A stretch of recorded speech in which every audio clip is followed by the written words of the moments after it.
Vive donc l'Abissa 2020. C'est maintenant l'heure du Dimanche Magazine, un moment que vous appréciez et que vous attendez souvent impatiemment. Merci en tout cas de nous suivre. Aujourd'hui, c'est le colonel Issa Sako que nous recevons. Le commandant du groupement des sapeurs-pompiers militaires est en plateau pour nous parler d'une campagne de sensibilisation des populations sur les risques de la vie courante. Bienvenue mon colonel. On regarde d'abord ceci. Merci. Jour, 2000 enfants de moins de 6 ans sont victimes d'accidents de la vie courante, ce qui correspond en une année à 740 000 accidents qui ont motivé une consultation aux urgences. Mais il avait ma voisine qui a crié que l'enfant a tiré fouillon, que ça s'est versé dessus. Elle était assise sur le pied de sa cousine. Maintenant, la cousine voulait qu'elle se lève. La petite, elle n'a pas accepté, donc elle l'a poussée. Malheureusement, lui, il était déjà chaud. Elle a plongé dedans. L'intérieur de la maison représente le principal lieu d'accident. 64% concernent les enfants de moins de 4 ans. Pour les enfants de moins d'1 an, les accidents surviennent dans la cuisine, dans la chambre et la salle de bain. Accidents domestiques qui sont surtout favorisés par les conditions de vie. Ce sont des cours communes, il y a une certaine promiscuité.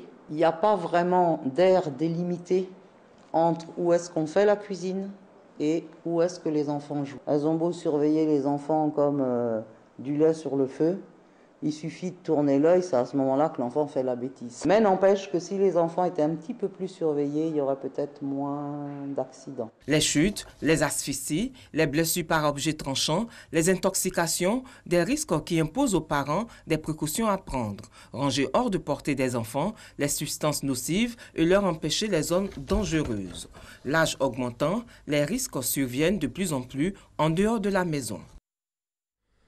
D'accord, mon colonel. La campagne de sensibilisation démarre aujourd'hui même. En quoi va-t-elle consister? Bien, merci, M. Diaby.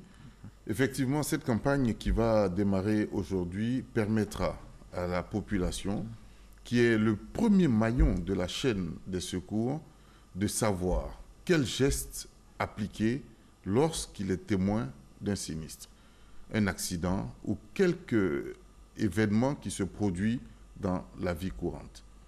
Donc, ça permettra à toute la population de pouvoir porter le geste qui va minimiser les risques sur l'événement qui s'est produit. C'est donc une campagne en 26 épisodes, une campagne en 26 épisodes sur les gestes élémentaires de survie. Effectivement, en 26 épisodes, mais nous allons rester ouverts à toutes les propositions sur des situations qui auraient pu nous échapper pour pouvoir travailler sur des thématiques précises. D'accord. Mais dites-nous, quel acte poser tout de suite quand on est en face d'un sinistre? Mais ça dépend du sinistre. Du sinistre. Vraiment, ça dépend du sinistre. Par exemple, on va prendre le cas des enfants qui sont brûlés, comme l'élément vient de nous en parler. Malheureusement, effectivement, quand on est en face d'un brûlé, on remarque des réactions qui sont totalement contraires à celles qu'il faut faire. On voit des gens mettre du sable, mettre de la terre. Ils infectent la brûlure. Il faut refroidir. Parce que refroidir avec de l'eau, simplement. Pas de jet violent pour ne pas blesser, mais refroidir pendant assez longtemps.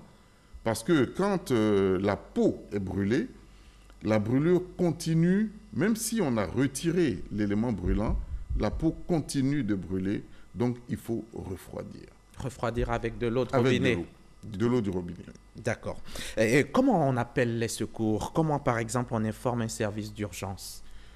Bien, il y a des moyens conventionnels qui sont le téléphone, que tout le monde connaît. Mais l'alerte répond à certains critères qu'il faut savoir faire. Il s'agit de bien identifier le sinistre qui s'est produit parce que le secouriste qui va venir ne sait pas de quoi il s'agit, ne sait pas où se situe le sinistre.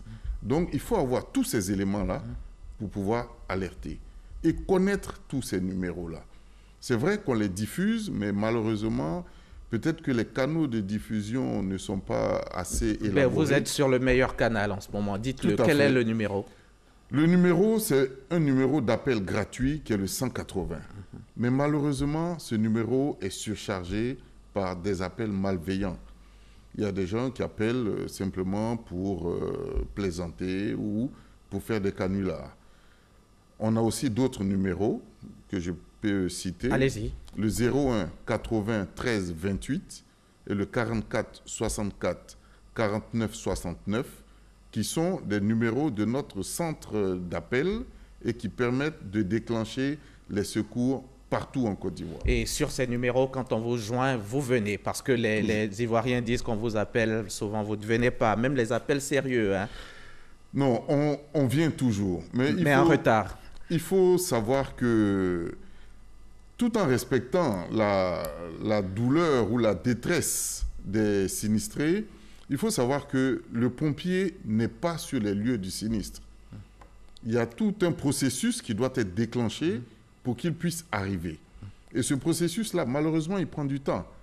Il faut l'appeler, il faut qu'il vienne, il faut qu'il fasse la route jusqu'au lieu du sinistre. Vous connaissez aussi la circulation dans nos agglomérations. Donc, tout ceci prend du temps. C'est ce qui justifie que les sapeurs-pompiers de Côte d'Ivoire sont toujours en retard, comme le disent les Ivoiriens. Monsieur Diaby, je voudrais rebondir là-dessus. Oui. On parle de retard lorsqu'il y a un rendez-vous. Les pompiers n'ont jamais de rendez-vous. Oui, quand vous arrivez après que le blessé décède, par exemple, c'est on va dire, un rendez-vous manqué. Non, parce qu'il n'y avait pas de rendez-vous du tout. Donc, il ne peut pas être manqué. Donc, il faut qu'on nous appelle, mais on vient. On vient. Il faut qu'on nous appelle rapidement et qu'on nous oriente précisément. Vous ne manquez pas de moyens, vous ne manquez pas d'engins, de véhicules. Il faut dire que le groupement des sapeurs-pompiers militaires a vraiment évolué dans sa capacité de réaction. Mais force est de reconnaître que le groupement n'a pas évolué autant que la société pour laquelle il doit travailler. Donc, les moyens, on les a, mais encore plus, ça serait mieux. Parce que le nombre de véhicules que vous avez, on peut les compter, hein? Peut-être pas sur les doigts d'une seule main, mais sur les deux mains, on peut le compter. Vous avez 7 casernes en Côte d'Ivoire. Vous parliez des moyens par rapport au nombre d'habitants en Côte d'Ivoire. 7 casernes, 3 pour Abidjan, 4 pour le reste du pays, 25 millions d'habitants. Oui, c'est vrai que c'est peu, c'est vraiment peu. Mais il y a des projets, hein. Il y a des projets de création de nouvelles casernes qui sont des projets qui sont très avancés et qui permettront à, je pense, très court terme de couvrir d'abord tout Abidjan, chaque commune d'Abidjan, et ensuite de renforcer les centres d'intérêt les plus importants de l'intérieur du pays. Ces projets-là sont en cours. En attendant, hein, vous allez continuer de subir la colère des populations parce qu'à chaque fois que vous serez là en retard, on s'en plaindra. C'est humain. Oui. C'est humain, mais on fait ce qu'il y a lieu de faire et on fait dans la mesure des moyens dont nous disposons. Et pour pallier cela, vous avez trouvé une innovation que vous avez mise en place, c'est des véhicules prépositionnés dans quelques communes d'Abidjan. Oui, effectivement, devant ces insuffisances, nous avons dû travailler en mode dégradé.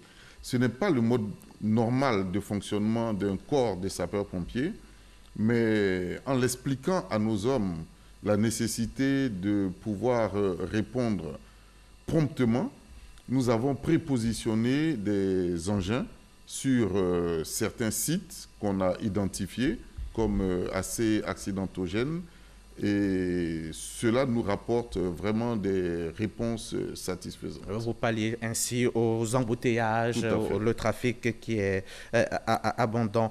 Quelle peut être la contribution des populations donc à la protection civile? Mais la première contribution serait vraiment le civisme. Le civisme, parce que nous sommes confrontés à beaucoup de difficultés dans ce sens-là. Les gens qui ne sont pas directement impactés ne voient pas la nécessité de laisser la priorité aux engins de secours. Donc, très souvent, nous avons des altercations avec des automobilistes et même dans des quartiers, parfois il est impossible de circuler. Nous avons des quartiers d'Abidjan où nos engins d'incendie ne peuvent même pas entrer parce que les rues sont encombrées soit par des maquis, soit par des véhicules en stationnement. Donc la première contribution qui coûte rien, c'est le civisme.